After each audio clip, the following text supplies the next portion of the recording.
او عثماني نوم باندې مشهور او سخت گمراه سخت درجه زنديق سړی تیر شوی دی. عقاید خو ډیر تفصیلا احمدي ورور بیان کړل. یو خبره دا و چې هغه قرآن پاک نه لکه څنګه منیر شاکر قرآن پاک نه به آیتونه راغستل او مطلبونه به خېټې نه بیانول، همدغه شانتې دا هم جماعت المسلمین والا دی ویل چې زمونږ دا نوم چې کم دی دا قرآن پاک کې ذکر شوی دی، خدای ویلی دی هو سماکم المسلمین، وایي مونږ ځکه ځان باندې جماعت المسلمین نوم یې نو ګوره د قرآن پاک آیتونه راغستل او هغې باندې د خېټې نه تفسیرونه بیانول او بیا د ډیرو خبرو د منکرو د ډیرو زیاتو خبرو منکرو چې هغې کې کرامات معجزات وغیره وغیره دا ټول شامل دي. همدغه شانتې د قبر عذاب نه دا منکرو د عثماني چې کوم د قبر عذاب نه منکرو د پیغمبرانو زه انور علي خبرې کوم خو تاسو خفه کېږئ مه، مهرباني وکئ، ظلم مه کوئ. خبره باندې پوه شوئ؟ کله چې زه خبره کوم زما خبره کټ کوئ او بیا خپل داستان غږوئ چې نه تاسو په هغې د قرآن یو ټکی وایئ او نه پکې حدیث وایئ، هسې بګتۍ وایئ. اوس قرآن او حدیث کوم سړی وایي قرآن آیات وایي دلیل پیش کوي جو راځي دی که دلیل قرآن او حدیث نه پیش کوي نو هغه دی ګورې نه راځي. په دې خبره ځان پوه کړئ. د امامانو په باره کې زما دا عقیده ده، امام چې کوم دی که امام ابو حنیفه دی که امام شافعي دی، احمد ابن حنبل دی، امام مالک دی، امام ترمذي دی، امام بخاري دی، امام ابو داود دی، دا واجب الاحترام دی خو واجب الاتباع نه دی. تاسو ته د عجم خلکو د عرب خلکو واجب الاتباع جوړ کړی دی. اتقوا الله، د الله نه ویریږئ. واجب الاتباع محمد رسول الله دی. واطيعوا الله واطيعوا الرسول واولي الامر منكم فان تنازعتم في شيء فردوه الى الله والرسول ان كنتم تؤمنون بالله واليوم الاخر ذلك خير واحسن تاويلا. دې باندې ځان پوه کړئ. بیا بل آیات چې پسې دی ورپسې وایي غوږ وتکېده. ګوره قرآن ته غوږ نه ږدئ، تاسو د الله کتاب ته غوږ نه ږدئ، حدیث ته غوږ نه ږدئ. ته پکې لږه خبره واوره، سوال و جواب وکړو. ته سوال کوه زه جواب در کوم، زه سوال کوم ته جواب راکوه. اوس تا یو ګوره ډېره ښکلې نقطه دې بیان کړه که نه، دا یو ډېره خبره واوره که نه، خبره واوره. تا یو ښکلې نقطه بیان کړه چې واجب الاتباع پیغمبر علیه السلام دی. ټیک ده، بالکل صحیح خبره دې وکړه. اوس د پیغمبر علیه السلام دا اتباع به مونږ څنګه کوو؟ قرآن پاک خو په عربی کې لیکلی شوی دی، دا خو په پښتو کې نه دی، په اردو کې نه دی. همدغه شانتې دا پیغمبر علیه السلام ژوند تیر کړی، دا ژوند به مونږ څنګه مونږ ته پته لګي چې هغې نه بعد به اتباع کوو؟ جوال خو پته ولګي که نه. الله شاباس د دې جواب راکړه. د دې جواب دا دی، قال علیه الصلاة والسلام ترکت فیکم امرین ما ان اعتصمتم به فلن تضلوا ابدا کتاب الله وسنت نبی. امامانو لیکلي دي که نه، دا خو امامانو لیکلي. امامانو خبره خو به نه منو، تا اوس ونه ویل استاد واجب الاحترام دی. ما د الله باندې مې د تبدی خبره کې دا دته وي ټول احترام خبره واوري دته وي دې جواب چې هغه کاټي واجب الاحترام استاد. او بیا د خبره کومه لکه خبره ته اوري کنه اوري د سلیوانه دی څه پاگل سړی دی سلیوانه د دنوم چې دی عجیب سړی دی. خپل نوم چې دی شاه صاحب انور علي دی او دا آی ډی سي شاه خالد دا زمونږ مسلمان دی په دیره کې یو ځای انور علي د انور علي صاحب ګوره سوال څه دی هغې جواب راکړه. ګوره تا ما ته وختي وویل چې د امامانو اتباع نشته ده، د امامانو احترام به کوو. امامانو احترام دا دی ما وکړلو تا وکړلو، ټیک دی. هغه د امام ابو حنیفه صاحب روان دی، امام صاحب زه ستا خبرې نه منم ښه، بس زه به ستا صرف احترام کوم، خبرې مبرې دې نه منم. اتباع به زه د پیغمبر علیه السلام. هغه د امام بخاري ما ته پر نظر کې راغلی. امام بخاري صاحب سلام علیکم څنګه یې ښه یې جوړې، زه خو ستا خبرې نه منم حدیثونو والا ښه، زه خو ستا صرف احترام کوم.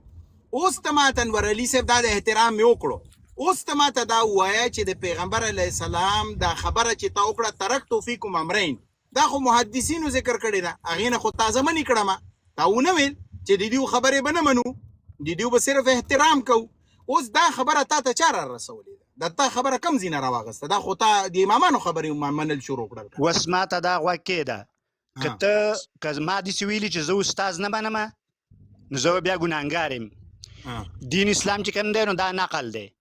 تا ته به استاد نقل کوي خو قال الله او قال رسول به درته وایي د خپله ځانه به پکې خبره نه کوي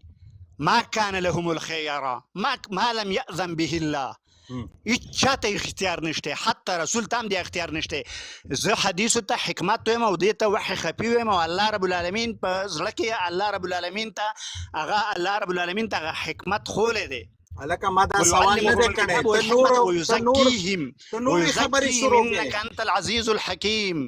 انک انت العزیز الحکیم زه استاذ منم استاذ منم نو استاد چې کوم دی نو هغه ژوندی دی چې کوم مړه تللی دین اسلام خدمت چا کړی الله به هغوی له اجر ورکوي خبره لږه واوره که نه ګوره زما سوال دا نه دی زما سوال دا دی تا وختي وویل چې د امامانو اتباع نشته ده امامانو اتباع مطلب دا دی چې د امامانو خبره به نه منې که نه امامانو چې کوم دین بیان کړی دی هغه به نه منې نور خو اتباع دا مطلب خو نه دی چې امامان خدای او رسول دي خو د دیو په روشنایۍ کې مونږ دا دین زده کوو که نه اوس بله واره ستا دا ته چې کوم یا خوا دې خوا وی دې ته اوس راځمه ته لږ زه بل سړي سوال خو اول اوره بیا یې جواب راکوه که نه ګوره دا دریم ځل دی زه تا مخکې سوال اکدمه ته جواب قدرت نه لري تا وختي دا دعوه وکړه ما واورېدې ستا ما ګوره ته ماته داستان مه بیانوه ته ما واورېدې زه پې پوه شوم ته ماته دا خبره کوې چې اتباع به د امام کې ته ماته دا خبره کوې چې ته به د اتباع د امام کې ته د امام ابو حنیفه اتباع کې د امام شافعي اتباع نه کې نو آیا ته په دې ګناهګار یې که نه پې ته امام مالک اتباع نه کې ته د امام احمد بن حنبل اتباع نه کې آیا ته په دې ګناهګار یې که نه ته خو یو پالو کې بل خو نه اتباع څه مطلب اتباع څه ته وایي اتباع د رسول کې او زه امامان چې کوم دي هغه واجب الاحترام ګڼم د دین اسلام چې کوم خدمت کړی او قرآن او حدیث یې نقل کړي نو د هغو انور علي صاحب اتباع څه ته وایي اتباع ته څه ته وایي اتباع څه ته اتباع وایي تابعداري د رسول تابعداري به کوې د بل چا به نه کوې والله ما تا نه دا تپوس نه دی کړی چې د چا به کوو چا به نه کوو ما درنه تپوس کړی دی اتباع څه ته وایي اتباع تابعداري ته وایي اتباع تابعداري صحیح شو مخکې ځو صبر کوه ګوره چې څومره سوال دی عمرونه جواب راکوه کیسې پسې مه کوه اتباع وایي تابعدارۍ ته اوس تابعدارۍ څه ته وایي ګوره منل چې کوم دی که نه مسلم د مسلم معنا ده منل ما دا تپوس نه دی کړی چې مسلم څه ته وایي کافر څه ته وایي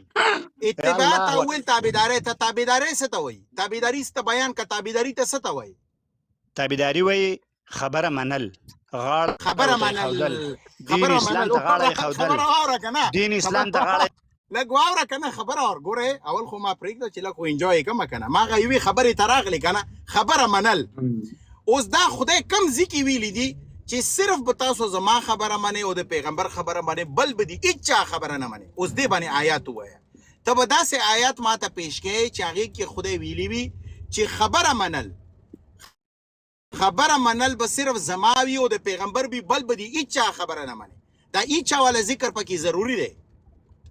ځکه ته وایي که نه چې دا خبره منل به صرف د الله او د رسول وي ته اوس داسې آیات راوړه چې هغې کې صرف الله او رسول وي دریم کس پکې نه وي بسم الله واورېدې درې څلور ځله دې ووي اوس دې بس کړه چې زه درته ویم قال الله تعالى اتبعوا ما انزل اليكم من ربكم ولا تتبعوا من دونه اولیاء دا ولا تتبعوا من دونها اولیاء دای لپاره ده چې بل به د هیڅ خبره نه مني ولا تتبعوا من دونه اولیاء قليلا ما تذكرون اتبعوا ما انزل اليكم من ربكم فلذلك فادعوا واستقم كما امرت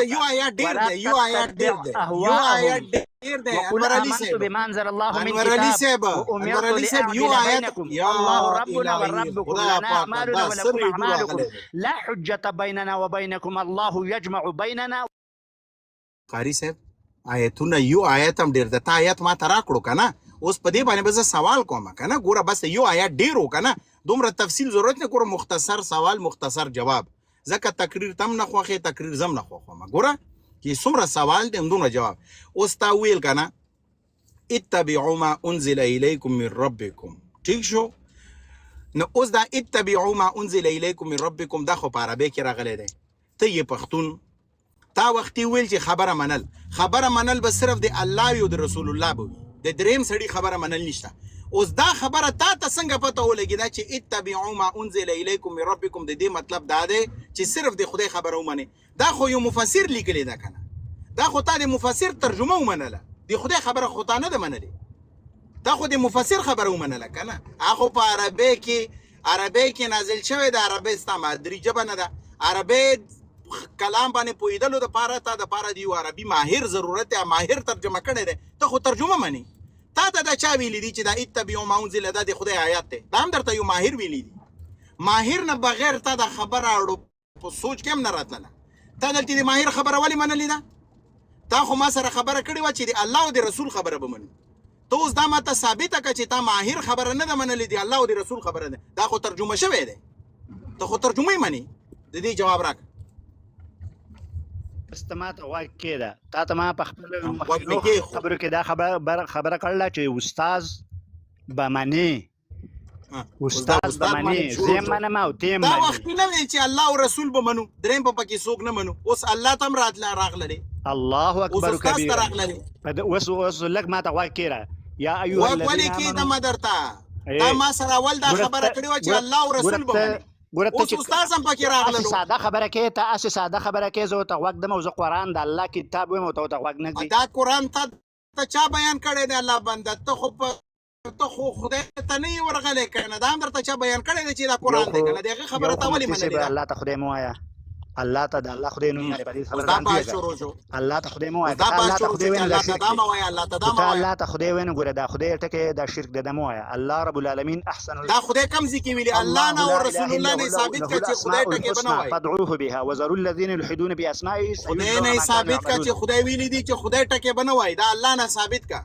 الله ویلي دي چې ما ته خدای مه وایي الله لا اله الا هو له الاسماء الحسنى فادعوه بها وذروا الذين يلحدون باسمائه سيجزون ما كانوا يعملون دا الله ویلي دې نه دا چېرته پته ولګېده چې خدای به نه وایي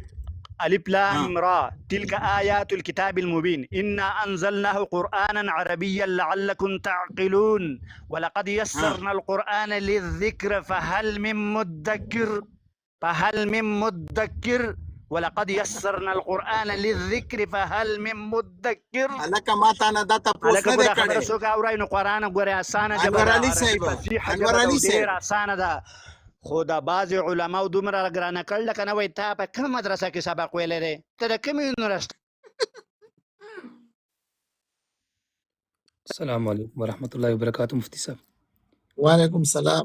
السلام ډاکټر صاحب څنګه مشه وعلیکم السلام ډاکټر صاحب خیر ماشاءالله نن د جنریټر راغلی دی ته بزوس تلاوت شروع کوم الحمدلله رب العالمین نه به ورته شروع کوم او سورہ ناس پورې به ورته وای مراته کې بني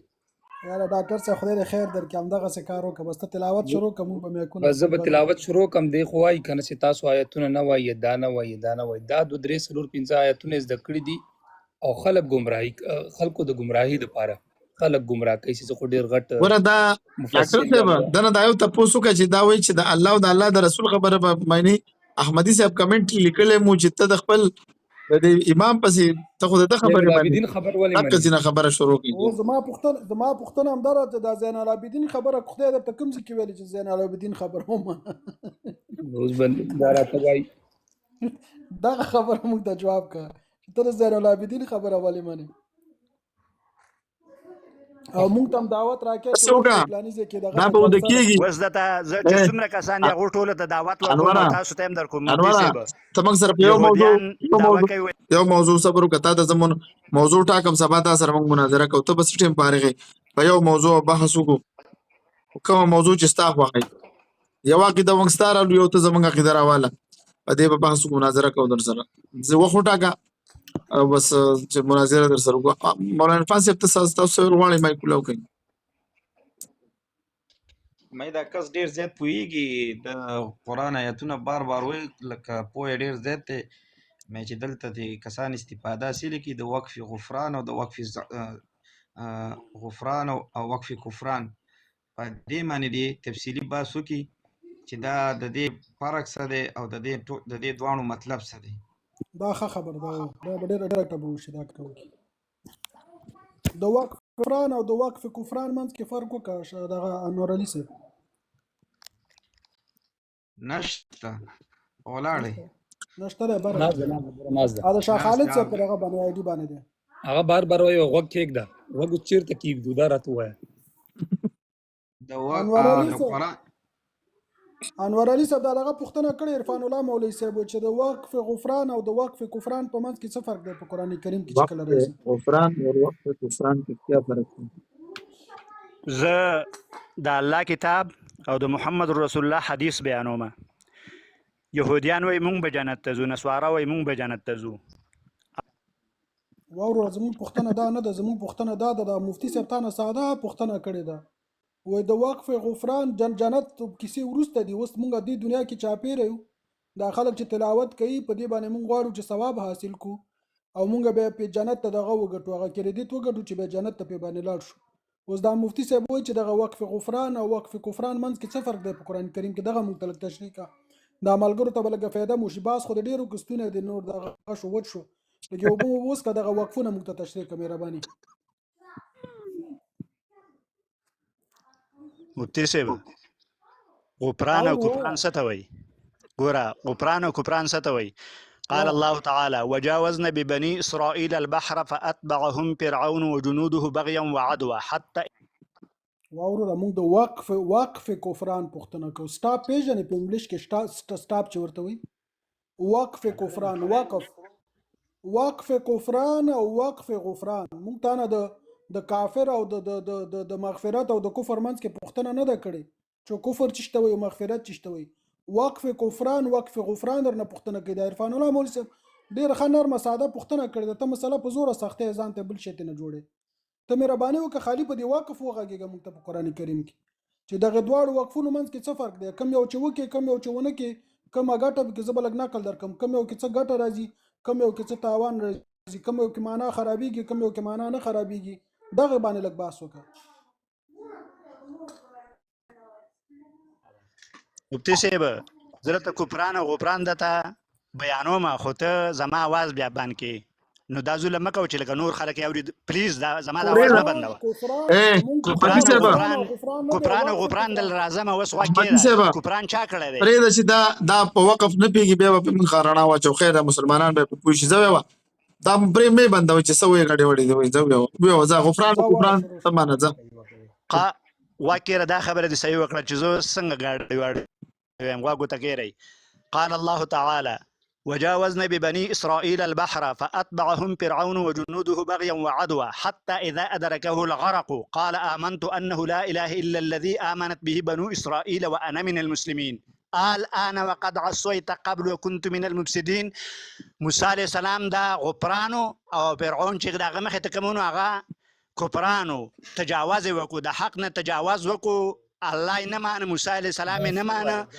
نو بیا یې په چې کله په خوله کې اوبه لاړې او خټه پکې لاړه نو زه د مسلمینو نه یم. نو بیا پسې وروسته آیات راغی اوس مخکې د مفسدینو نه اوس وایي چې زه مسلمین یم. دا که مازغه د کار کوي که نه کوي؟ نه زما مازغه کار نه کوي. ستاسو قرآن نه اورئ نو زما مازغه به ستاسو په ریاستو باندې کار وکړي. موږ همدغه غوښتل. ته ګوره مازغه د کار نه کوي ته یخې اوبه وڅښه. په دې باندې وقف غفران باندې خبره وکړو. په دې لږه خبره کوم. حضرت موسی علیه السلام ته غفران ویلې او بل ته کفران ویلې. دا دومره بیا عقل ده. دا دې باندې به زه وخت خبره وکړم. د قرآن مجید د آیات غلطه تشریح وکړله. دا دلته په خپل ځان کم طرف ته بوزي. څوک چې د الله په قرآن کې تحریف کوي د هغه دپاره چې دی په دین شریعت کې څه حکم دی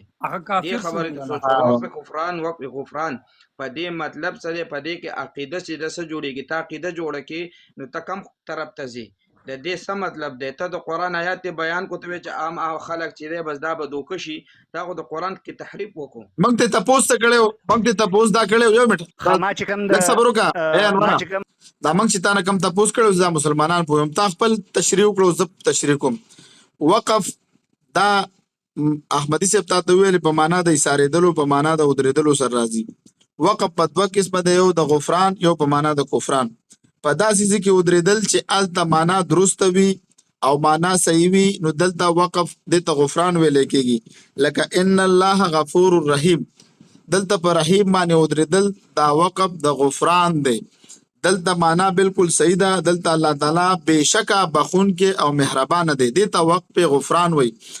وقف کفران قرآن نه یو آیات زه تا ته بیانوم چې دلته که ته ودرېدې کافر شوې لکه قران کې آیات ده ان الله لا یستحی ان یضرب مثلا ما بعوضه.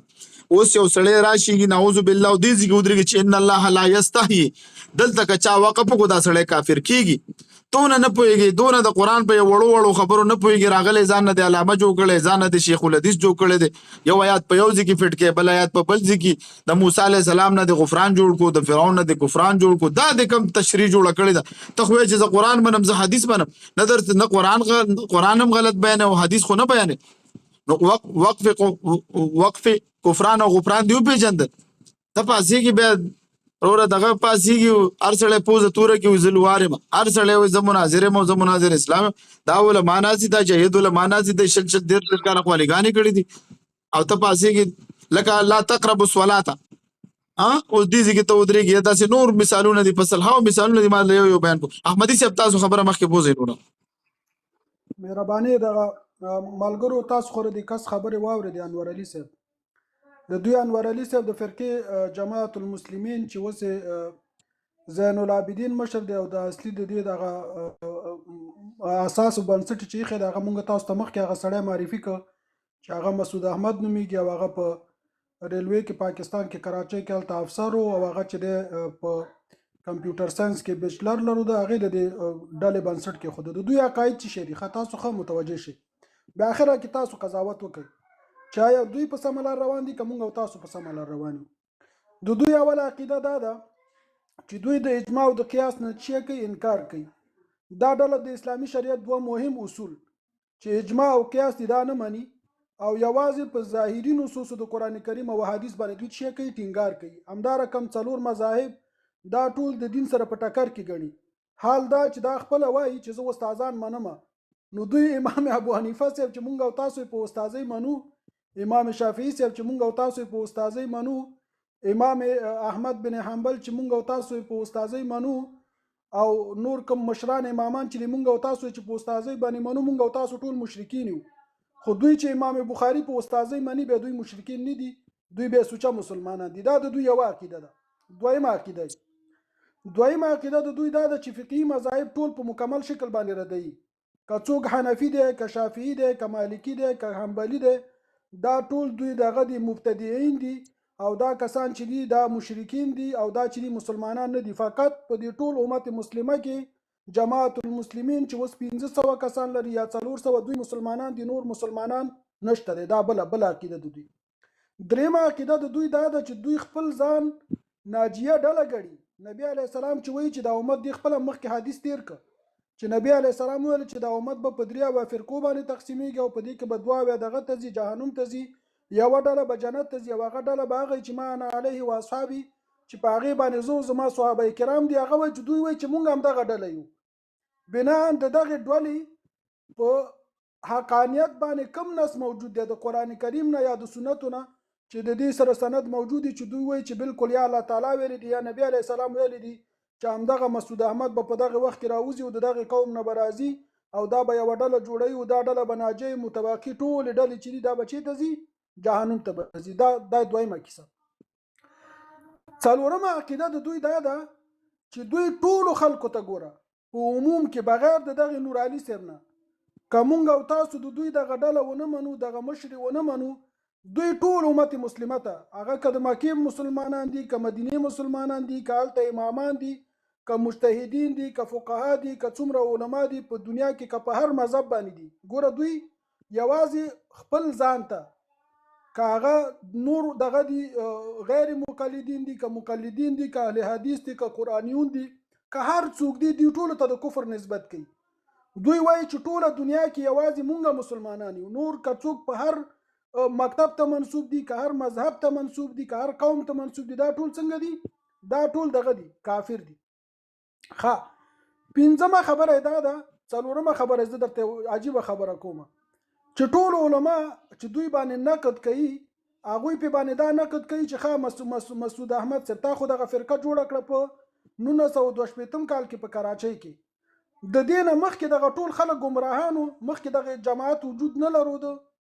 آیا دا خلک مکمل چې مخکې تیر شوي دي ټول په کفر باندې تیر شوي دي؟ ستا پلار څنګه چل شوی دی هغه هم کافر تیر شوی دی، ستا نیکه هغه هم کافر تیر شوی دی، ټول مخکینی خلک چې تیر شوي دي ځکه هغوی خو دغسې جماعت نه لرو لکه تا چې را جوړ کړه د هغوی باره کې ستا نظر چې دی نور علي صاحب به موږ ته چې راکړي د دې جواب به موږ تاسو ته راکړي او بله خبره خلاصه دا ده چې د دوی دغه د ډلې جوړښت دا خپله په امت مسلمه کې تفرقه ایجادول دي دوی خپله آیتونه تیر کړه چې کوم کسان په دین کې تفرقه ایجاد کړي لست منهم فی شی ته د هغوی نه په څه شي کې نه دا معنی چې دا خلک د اسلام نه وتي دي نو بناء تفرقه خو تاسو ایجاد کړه مسعود احمد صاحب تاسو یوه فرقه را جوړه کړه په امت مسلمه کې او په امت مسلمه کې یوه بله شاخه تاسو اضافه کړه آیا اوس دغه پخواني خلک چې هغوی امامانو ته د فرقې په سترګه نه ګوري مذاهبو ته د فرقې په سترګه نه ګوري د مذهب مشر ته د استاد په سترګه ګوري ته هغوی ټولو ته دغه مشرکین او کافران ورته وایي او تا چې یوه نوې فرقه ایجاد کړه چې ستا مشر نه مجتهد دی نه فقیه دی نه عالم دی نه د مدرسې نه فارغ دی نه د پوهنتون نه فارغ دی نه اوسه پورې کوم سرټیفیکیټ لري نه کوم سند لري نه کوم شجره نسب لري نه قریشي دی د حدیث هم مخالف دی د آیات هم مخالف دی د قرآن کریم هم مخالف دی او ټول امت مسلمه ته دغه وایي کافر کوي د کفر نسبت ورته کوي د کفر فتوا پې باندې صادروي تاسو د کوم خانه مسلمانان شو د خپل اسلام دپاره موږ سره دغه شریک کوي ثبوت شریک کوي مهرباني وکړه انور علي صاحب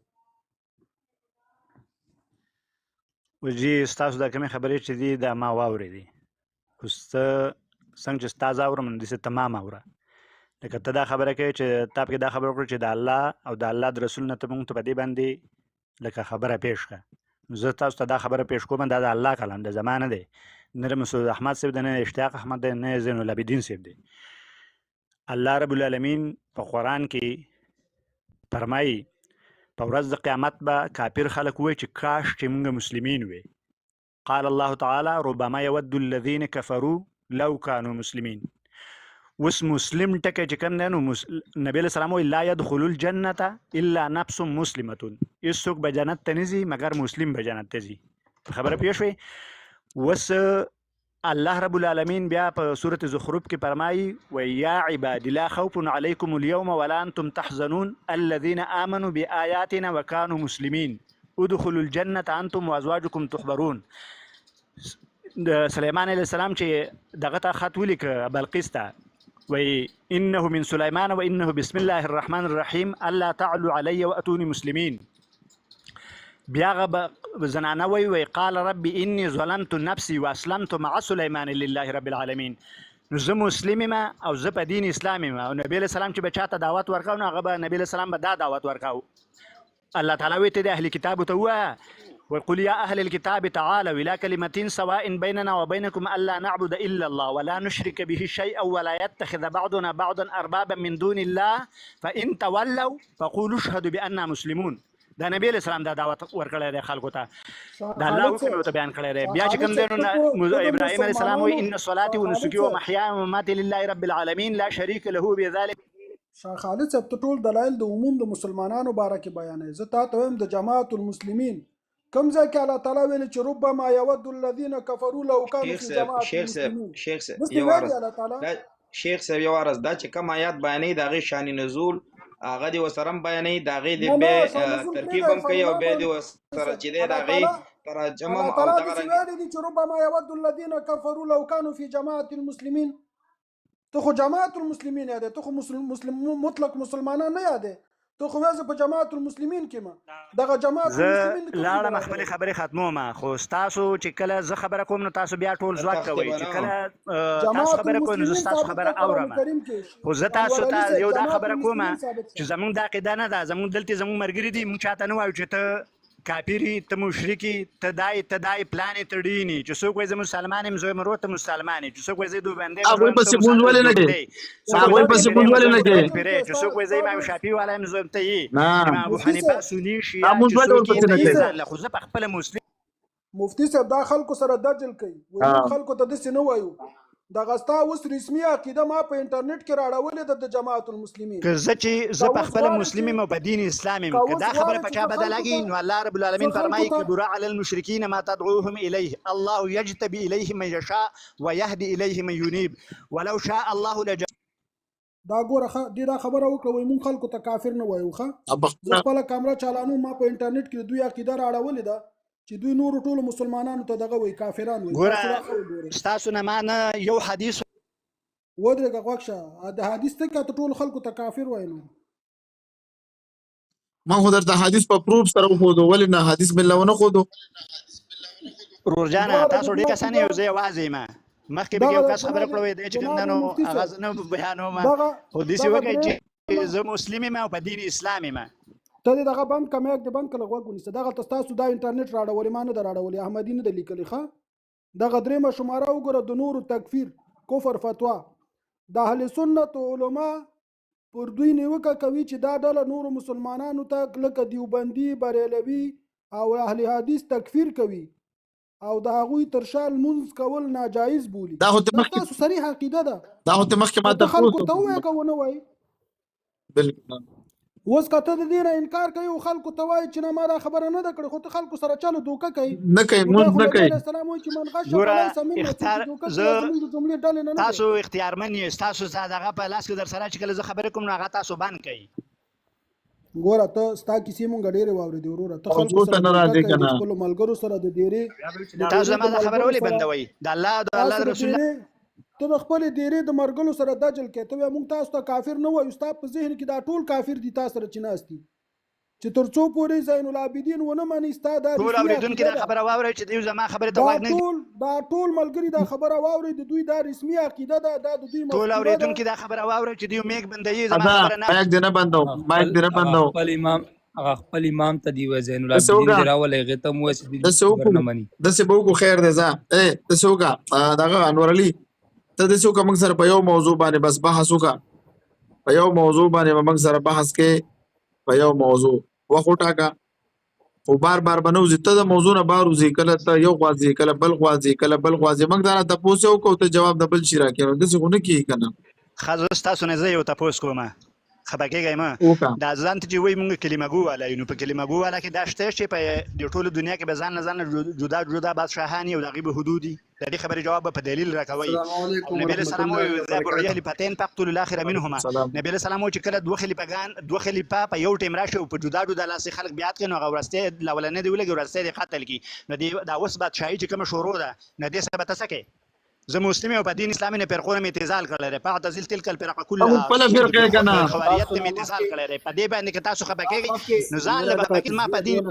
اختصام په خدای دې هلاک کا دومره ټر ول دي خوړلې کچې شعر چې دا دوه نفرت کې د خدای دې قرآن داسې دی